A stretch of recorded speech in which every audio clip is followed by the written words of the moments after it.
ನಮಸ್ಕಾರ ಪ್ರಿಯ ಬಂಧುಗಳೇ, ನಿಮಗೆ ಕೋವಿಡ್-19 ಪರೀಕ್ಷೆ ಪಾಸಿಟಿವ್ ಬಂದು ತಮಗೆ ಯಾವುದೇ ಲಕ್ಷಣಗಳಿಲ್ಲ ಅಥವಾ ಸಾಮಾನ್ಯ ಲಕ್ಷಣಗಳಿವೆ ಎಂದಾದಲ್ಲಿ ನೀವು ಮನೆಯಲ್ಲೇ ಇರಬೇಕು.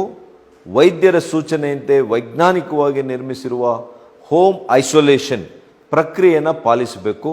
ನೆನಪಿಡಿ, ಸಾಮಾನ್ಯ ಜ್ವರ ಕೆಮ್ಮು ಇರುವವರು ಆಸ್ಪತ್ರೆಗೆ ದಾಖಲಾಗುವ ಅವಶ್ಯಕತೆ ಇಲ್ಲ. ನೀವು ಮನೆಯಲ್ಲೇ ಇದ್ಕೊಂಡು ಆರೈಕೆ ಮಾಡಿಕೊಳ್ಬೋದು. ಮನೆಯಲ್ಲಿದ್ದು ಏನೇನು ಮಾಡಬೇಕು, ಏನೇನು ಮುಂಜಾಗ್ರತೆ ವಹಿಸಬೇಕು ಎಂಬುದಕ್ಕೆ ಈ ವಿಡಿಯೋವನ್ನು ಸಿದ್ಧಪಡಿಸಿದ್ದೇವೆ. ಆತಂಕ ಬೇಡ. ಸೋಂಕಿತರಲ್ಲಿ ಬಹುಪಾಲು ಜನ ಕರೋನಾದಿಂದ ಸಹಜವಾಗಿ ಗುಣವಾಗಿದ್ದಾರೆ. ಬನ್ನಿ, ನಮ್ಮ ಜೊತೆ ಕೈ ಜೋಡಿಸಿ ಈ ಕೊರೋನಾವನ್ನು ನಾವು ಸೋಲಿಸೋಣ. ಹೋಮ್ ಐಸೋಲೇಷನ್ ಪ್ರಕ್ರಿಯೆಯ ಮಾರ್ಗಸೂಚಿ. ನಮಸ್ಕಾರ, ನಾನು ನಿಮ್ಮ ರಾಗಿಣಿ ದ್ವಿವೇದಿ. ಚೆನ್ನಾಗಿದ್ದೀರಾ? ಸೇಫ್ ಆಗಿದ್ದೀರಾ? ನಿಮ್ಮ ಕೋವಿಡ್-19 ಪರೀಕ್ಷೆ ಪಾಸಿಟಿವ್ ಬಂದ್ರೆ ಚಿಂತಿಸುವ ಅಗತ್ಯನೇ ಇಲ್ಲ. ಕರೋನಾದ ಬೇಸಿಕ್ ಸಿಂಪ್ಟಮ್ಸ್ ನಿಮ್ಗೆ ಅನ್ಸಿದ್ರೆ ದಯವಿಟ್ಟು 17 ಡೇಸ್ ಹೋಮ್ ಐಸೋಲೇಷನ್ ಆಗಿ. ಹೋಮ್ ಐಸೋಲೇಷನ್ ಪ್ರಕ್ರಿಯೆಯನ್ನು ಆರಂಭಿಸುವ ಮೊದಲು ಈ ವಿಷಯಗಳತ್ತ ಗಮನ ಹರಿಸಿ. ಹೋಮ್ ಐಸೋಲೇಷನ್ ಪ್ರಕ್ರಿಯೆಗೆ ಒಳಗಾಗಲು ಸೋಂಕಿತರು ಏಸಿಂಟೋಮ್ಯಾಟಿಕ್ ಅಥವಾ ಲಘು ಲಕ್ಷಣಗಳನ್ನು ಹೊಂದಿರುವವರಾಗಿರಬೇಕು ಮತ್ತು ಅವರಿಗೆ ರಕ್ತದೊತ್ತಡ, ಮಧುಮೇಹ, ಥೈರಾಯ್ಡ್ಗಳಂತಹ ಸಮಸ್ಯೆಗಳು ಕಂಟ್ರೋಲ್ನಲ್ಲಿ ಇದ್ದು ಹೃದಯ ರೋಗ, ಪಾರ್ಶ್ವವಾಯು, ಕ್ಷಯ, ಕ್ಯಾನ್ಸರ್, HIV, ಇಮ್ಯುನೋ ಕಾಂಪ್ರಮೈಸ್ಡ್ಗೆ ಒಳಗಾಗಿರಬಾರದು. ಮನೆಯಲ್ಲಿ ಸೋಂಕು ತಗುಲಿದ ವ್ಯಕ್ತಿಗೆ ಸಾಕಷ್ಟು ಗಾಳಿ ಬೆಳಕು ಬರುವಂತಹ ಪ್ರತ್ಯೇಕ ಕೋಣೆ ಮತ್ತು ಶೌಚಾಲಯ ಅವಶ್ಯಕ. ಇದು ಲಭ್ಯವಿಲ್ಲದಿದ್ದಲ್ಲಿ ನೀವು ತಪ್ಪದೇ ನಿಮ್ಮ ವೈದ್ಯರಿಗೆ ತಿಳಿಸಿದಲ್ಲಿ ನಾವು ನಿಮಗೆ ಕರ್ನಾಟಕ ಸರ್ಕಾರದ ಕೋವಿಡ್ ಕೇರ್ ಕೇಂದ್ರಗಳಲ್ಲಿ ವ್ಯವಸ್ಥೆ ಮಾಡಬಹುದು. ಕೋವಿಡ್ ದೃಢಪಟ್ಟ ವ್ಯಕ್ತಿಯು ಮನೆಯಲ್ಲಿ ಕುಟುಂಬದ ಸದಸ್ಯರಿಂದ ಅಂತರ ಕಾಯ್ದುಕೊಳ್ಳಬೇಕು. ಒಂದು ವೇಳೆ ಮನೆಯಲ್ಲಿ ವೃದ್ಧರು ಅಥವಾ ಕ್ಯಾನ್ಸರ್, ಅಸ್ತಮಾ, ಮಧುಮೇಹ, ರಕ್ತದೊತ್ತಡ, ಹೃದಯ ಸಂಬಂಧಿತ ರೋಗಿಗಳಿದ್ದರೆ ಅವರ ಸನಿಹಕ್ಕೆ ಹೋಗದೆ ದೂರವಿರಬೇಕು.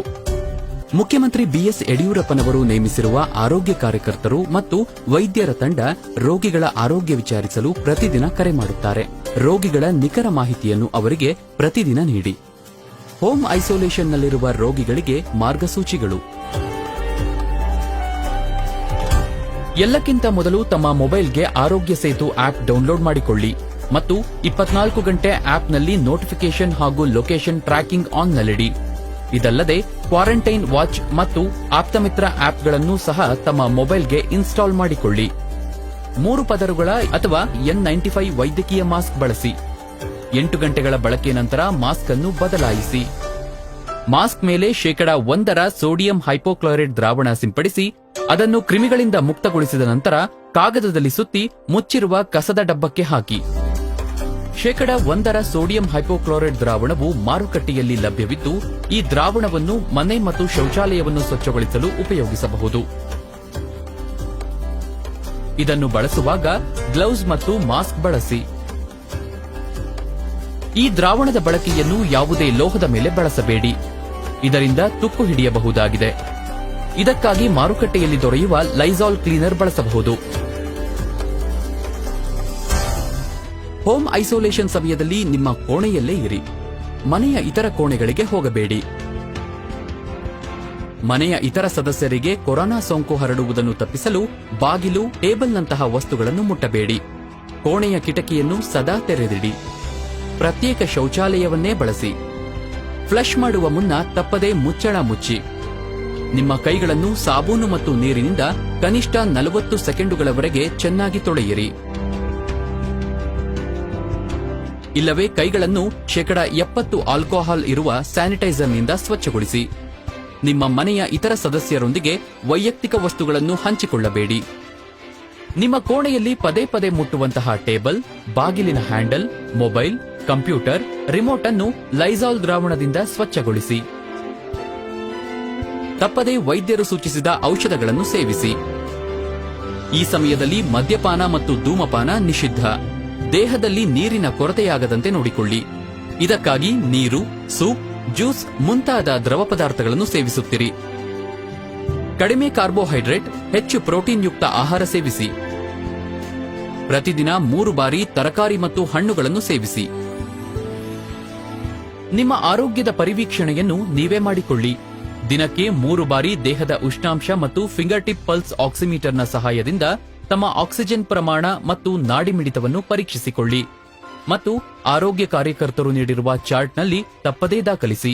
ಅಥವಾ ದೇಹದ ಉಷ್ಣತೆ 100.4 ಡಿಗ್ರಿ ಫ್ಯಾರನ್ಹೀಟ್ಗಿಂತ ಹೆಚ್ಚು ಅಥವಾ ಆಮ್ಲಜನಕದ ಪ್ರಮಾಣ 94ಕ್ಕಿಂತ ಕಡಿಮೆಯಾದಲ್ಲಿ ಅಥವಾ ಇತರ ಲಕ್ಷಣಗಳು ಕಂಡುಬಂದಲ್ಲಿ ಕೂಡಲೇ ವೈದ್ಯರಿಗೆ ತಿಳಿಸಿ.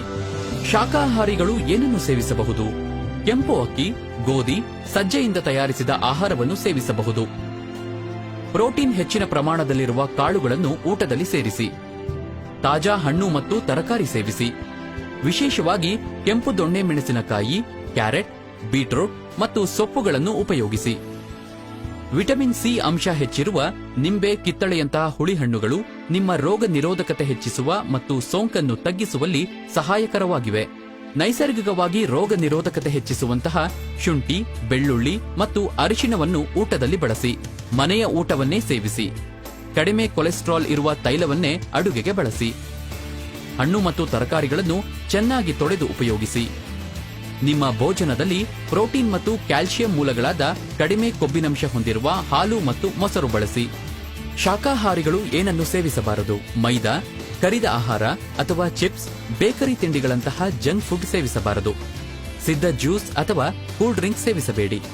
ಅನ್ಸ್ಯಾಚುರೇಟೆಡ್ ಕೊಬ್ಬು ಅಂದರೆ ಗಿಣ್ಣು, ತೆಂಗಿನಕಾಯಿ, ಬೆಣ್ಣೆ ಮತ್ತು ತಾಳೆ ಎಣ್ಣೆ ಬಳಸಬೇಡಿ. ಮಾಂಸಾಹಾರಿಗಳು ಏನನ್ನು ಸೇವಿಸಬಹುದು?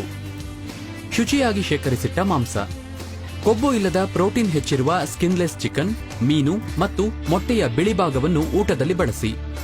ಮಾಂಸಾಹಾರಿಗಳು ಏನನ್ನು ಸೇವಿಸಬಾರದು? ಕರಿದ ಅಥವಾ ಸಂಸ್ಕರಿತ ಮಾಂಸ, ಮಟನ್, ಲಿವರ್ ಅನ್ನು ಸೇವಿಸುವುದು ಬೇಡ.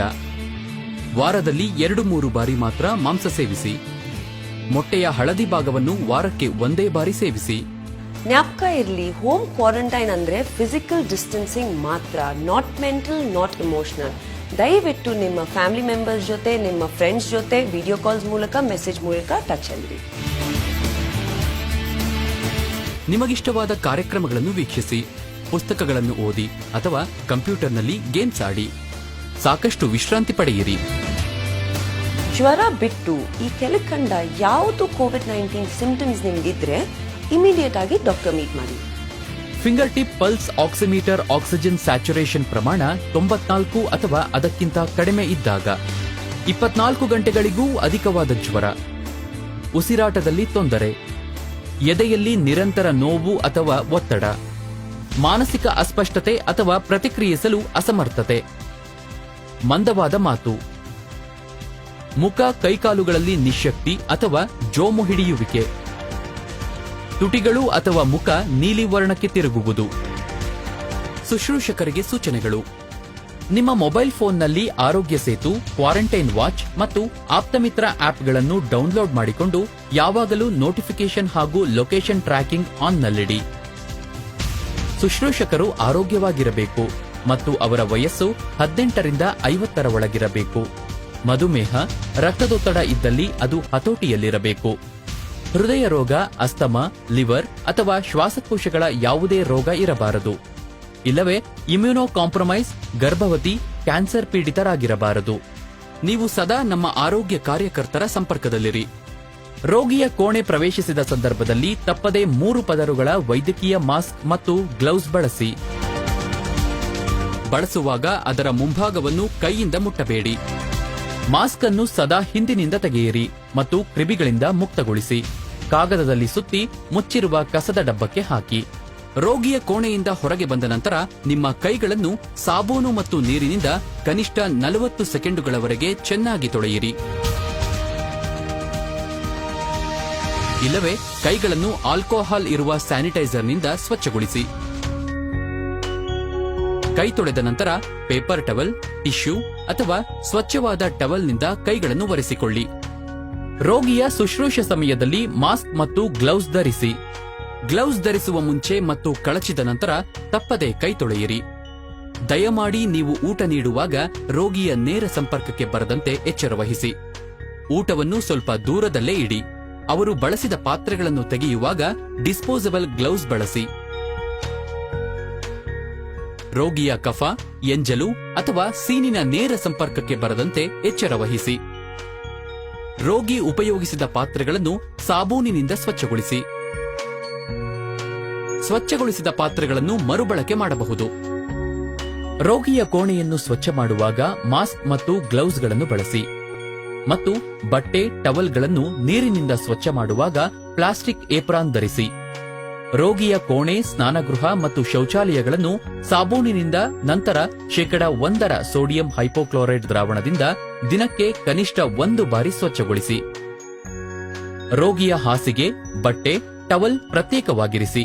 ಇದನ್ನು ಪ್ರತ್ಯೇಕವಾಗಿ ಬಿಸಿ ನೀರಿನಿಂದ ಡಿಟರ್ಜೆಂಟ್ ಉಪಯೋಗಿಸಿ ತೊಳೆಯಿರಿ. ವಾಷಿಂಗ್ ಮಿಷಿನ್ ಇದ್ದರೆ ಅವರ ಬಟ್ಟೆಗಳನ್ನು ಪ್ರತ್ಯೇಕವಾಗಿ ತೊಳೆಯಿರಿ ಮತ್ತು ಬಿಸಿಲಿನಲ್ಲಿ ಚೆನ್ನಾಗಿ ಒಣಗಿಸಿ.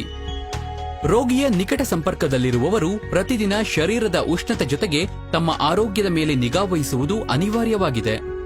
ಅಲ್ಲದೆ ವೈದ್ಯರು ನೀಡಿರುವ HCQ ಮಾತ್ರೆಗಳನ್ನು ತಪ್ಪದೇ ಸೇವಿಸಿ. ನಿಮ್ಮಲ್ಲಿ ಕೋವಿಡ್-19 ಯಾವುದೇ ಲಕ್ಷಣಗಳು ಕಂಡುಬಂದರೆ ಕೂಡಲೇ ಆ ಕುರಿತು ವರದಿ ಸಲ್ಲಿಸಿ. ಹೋಮ್ ಐಸೋಲೇಷನ್ನ ಮೊದಲ ದಿನದಿಂದ ರೋಗಿ ಗುಣಮುಖನಾಗುವವರೆಗೆ ಮನೆಯ ಯಾವುದೇ ಸದಸ್ಯ ಮನೆಯಿಂದ ಹೊರಗೆ ಬಾರದಂತೆ ನೋಡಿಕೊಳ್ಳಿ. ನಿಮಗೆ ಬೇಕಾದ ಅವಶ್ಯಕ ವಸ್ತುಗಳಾದ ಹಾಲು, ತರಕಾರಿ, ಹಣ್ಣು ಮುಂತಾದವನ್ನು ಖರೀದಿಸಲು ಹೋಮ್ ಡೆಲಿವರಿ ಸೇವೆಯನ್ನು ಬಳಸಿ.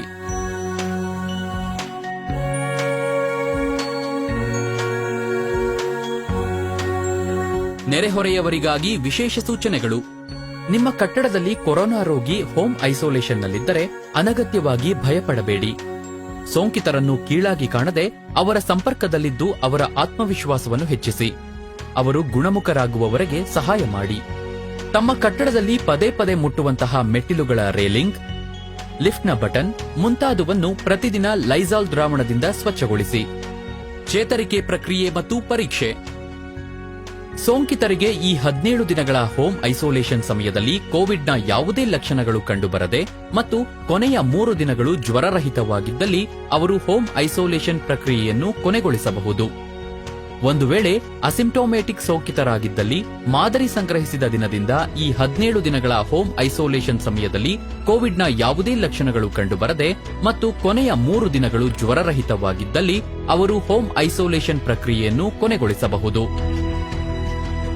ಇತ್ತೀಚೆಗೆ ನಾವು ರಾಜೀವ್ ಗಾಂಧಿ ಆರೋಗ್ಯ ವಿಶ್ವವಿದ್ಯಾಲಯದ ಮೂಲಕ ಸಲಹೆಯನ್ನು ಗವರ್ಮೆಂಟ್ಗೆ ಇತ್ತಾಗ, ಸರ್ಕಾರಕ್ಕೆ ಕೊಟ್ಟಾಗ ಅವರು ಹೋಮ್ ಐಸೋಲೇಷನ್ ಅನ್ನೋ ಒಂದು ಪದ್ಧತಿಯನ್ನು ಜಾರಿಗೆ ತಂದಿದ್ದಾರೆ. ಹೋಮ್ ಐಸೋಲೇಷನ್ ಅಂತಂದ್ರೆ ಎಸಿಂಪ್ಟಮ್ಯಾಟಿಕ್ ಮತ್ತು ಮೈಲ್ಡ್ ಸಿಂಪ್ಟಮ್ಯಾಟಿಕ್ ಕೇಸಸ್ ಅಂತ ಹೇಳ್ತೀವಿ. ಇವರುಗಳು ತಮ್ಮ ಮನೆಯಲ್ಲಿಯೇ ಇದ್ದುಕೊಂಡು ಚಿಕಿತ್ಸೆಯನ್ನು ಮುಂದುವರಿಸಿಕೊಂಡು ಹೋಗಬಹುದು. ಹಾಗೇನಾಗುತ್ತೆ, ನಮ್ಮ ಇಷ್ಟೊಂದು ಜನಕ್ಕೆ ಪಾಸಿಟಿವ್ ಬರ್ತಿರುವಾಗ ಎಸಿಂಪ್ಟಮ್ಯಾಟಿಕ್ ಕೇಸಸ್ಗಳನ್ನು ಸುಮಾರು 80% ಅವರೇ ಇರುವಾಗ ಅವರನ್ನ ನಾವು ಐಸೋಲೇಟ್ ಮಾಡಿ ಮನೆಯಲ್ಲೇ ಅವರಿಗೆ ವ್ಯವಸ್ಥೆ ಇದ್ರೆ, ಸಪರೇಟ್ ಆಗಿ ರೂಮ್ ಒಂದು ಅಥವಾ ಟಾಯ್ಲೆಟ್ ಒಂದು ಇದ್ರೆ ಅವರು ರೂಮ್ ನಲ್ಲಿ ಇದ್ಕೊಂಡು ಚಿಕಿತ್ಸೆಯನ್ನು ಪಡ್ಕೊಂಡು ನಮ್ಮ ಸರ್ಕಾರದ ಹಾಗೂ ಪ್ರೈವೇಟ್ ಹಾಸ್ಪಿಟಲ್ಗಳ ಮೇಲೆ ಒತ್ತಡ ಬರೋದಿಲ್ಲ. ಹಾಗಾಗಿ ಹೋಮ್ ಐಸೋಲೇಷನ್ ಒಂದು ನಿಜವಾದ ಬೂನ್ ಅಂತ ಹೇಳ್ಬೋದು. ಇವರಿಗೆ ಹೆಚ್ಚು ಚಿಕಿತ್ಸೆ ಮತ್ತು ಆರೈಕೆ ಬೇಕಾಗುವುದಿಲ್ಲ. ಅವರು ಎಲ್ಲರಂತೆ ನಾರ್ಮಲ್ ಆಗಿರ್ತಾರೆ, ಆರೋಗ್ಯವಾಗಿರ್ತಾರೆ.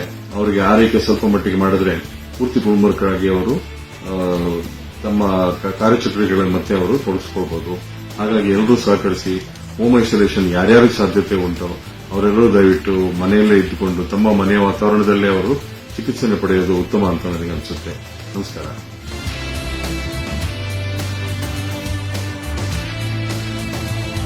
ದಯಮಾಡಿ ಎಲ್ಲ ರೂಲ್ಸ್ ರೆಗ್ಯುಲೇಷನ್ಸ್ನ ಕರೆಕ್ಟ್ ಆಗಿ, ಸ್ಟ್ರಿಕ್ಟ್ ಆಗಿ ಫಾಲೋ ಮಾಡಿ. ಬನ್ನಿ ಸರ್ಕಾರ ಜೊತೆ ಕೈ ಜೋಡಿಸಿ ಮಹಾಮಾರಿಯನ್ನು ತಡೆಗಟ್ಟೋಣ.